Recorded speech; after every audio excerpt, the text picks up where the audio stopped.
Шегіртке мен көбелектің әңгімесі. Сәлем, көбелек.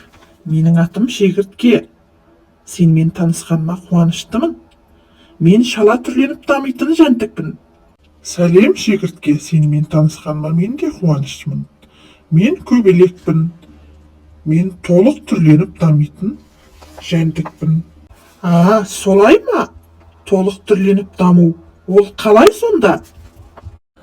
Толық түрленіп даму 4 сатыдан тұрады. Біріншісі жұмыртқа, екіншісі дернәсіл, үшіншісі қуыршақ, төртіншісі ересек дара. Толық түрленіп даму кезінде қуыршақ сатысы болады. Ол кезде мен қозғалыссыз күйге енемін. Дернәсіл кезіндегі мүшелерім жойылып, ересек көбелекке тән мүшелерім жетіліп, аяқталған соң ересек көбелекке айналамын. Менің дернәсіл кезеңім ересек кезеңіме мүлдем ұқсамайды.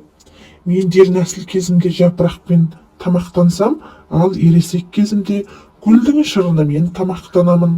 Ересек көбелектердің тамағына ортақ болмаймын.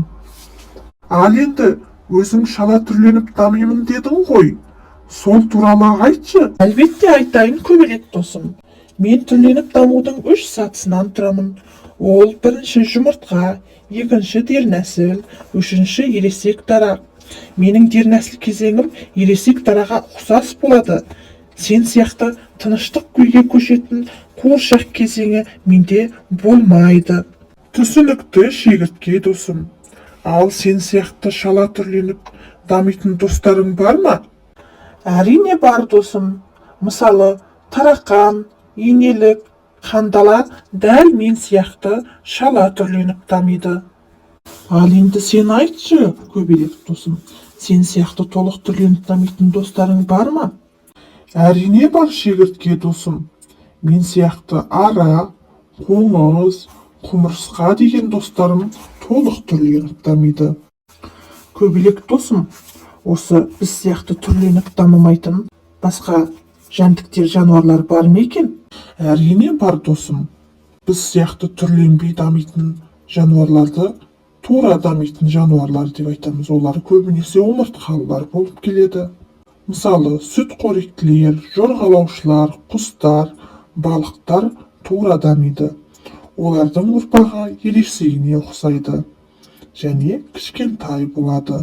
Бірақ омыртқалылардың ішінде қосмекенділер біз сияқты түрленіп дамиды. Көбелек досым, сенен бүгін мен көп нәрсені үйрендім. Рахмет. Көбелек досым, сен түрленіп даму процесінің қалай болатынын көрсете аласың ба? Әрине көрсете аламын. Мынау менің жұмыртқа сатысындағы кезім. Ал мынау болса менің дернәсіл кезім. Міне мынау да. Ал мынау тыныштық күйдегі қуыршақ кезеңім. Осы кезде менің барлық мүшелерім жетіліп, ересек көбелекке айналамын.